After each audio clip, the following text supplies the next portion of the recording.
Hello guys, আমরা এখন মৎস্য জগতের সামনে রয়েছি। আমরা এখন মৎস্য জগতে প্রবেশের জন্য জনপ্রতি 50 টাকা টিকিট কেটে ভিতরে প্রবেশ করতেছি। আজকে আমরা মৎস্য জগতের সমস্ত দৃশ্যটি উপভোগ করব। আপনারা অবশ্যই আমাদের সাথে থাকবেন। আমরা দেখতে পাচ্ছি মৎস্য জগতের ভিতরে অনেক দর্শকরা রয়েছে।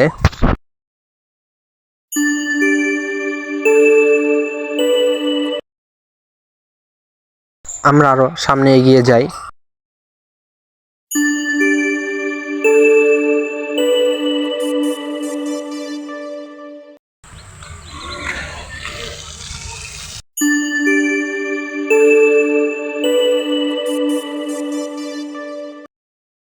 আমরা দেখতে পাচ্ছি সামনে মাছের জন্য দুইটি সুইমিং রয়েছে, দুই পাশে।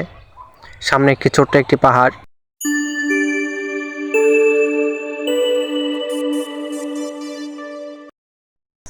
দেখতে পাচ্ছি আমরা কিছু মাছ ঘুরে বেড়াচ্ছে। সামুদ্রিক মাছ অনেকগুলো রয়েছে এখানে।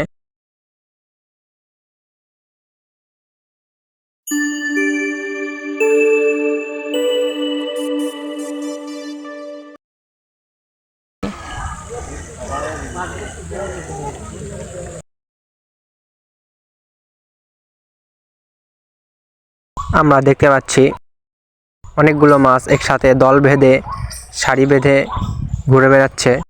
মাছগুলো দেখতে অনেক সুন্দর লাগতেছে। আমরা দেখতে পাচ্ছি সামনে একটি ঝর্ণা রয়েছে। আমরা মাছ এখান থেকে দেখে সামনের ঝর্ণার দিকে এখন রওনা দিব।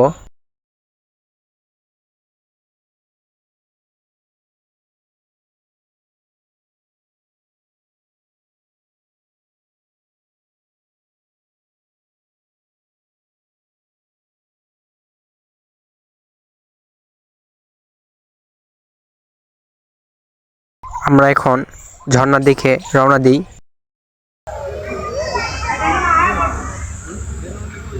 তো দেখা যাক ওখানে যায় কি দেখা যায়, ওখানে মাছ রয়েছে কিনা। সামনে এগিয়ে যাই।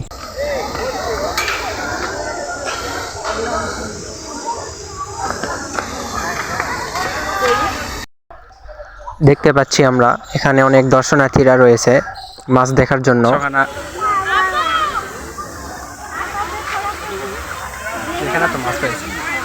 অল্প কিছু মাছ রয়েছে এখানে।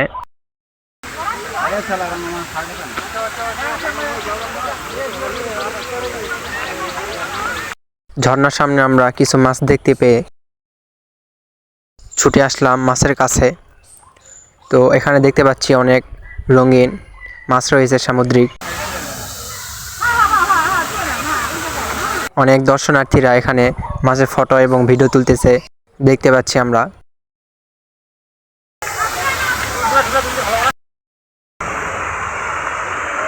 ঝর্ণার সামনে অনেক সুন্দর সুন্দর মাছ দেখতে পেলাম আমরা। এটি হলো মৎস্য জগতের পুরো দৃশ্য। এখনও কাজ চলমান রয়েছে। আমরা এখন ছোট্ট পাহাড়টিতে উঠলাম। ছোট পাহাড় থেকে পুরো মৎস্য জগৎটি দেখতে কেমন আপনারা অবশ্যই কমেন্ট করে জানাবেন। আজকের ভিডিওটা এই পর্যন্তই। লাইক, কমেন্ট, সাবস্ক্রাইব করে অবশ্যই পাশে থাকবেন।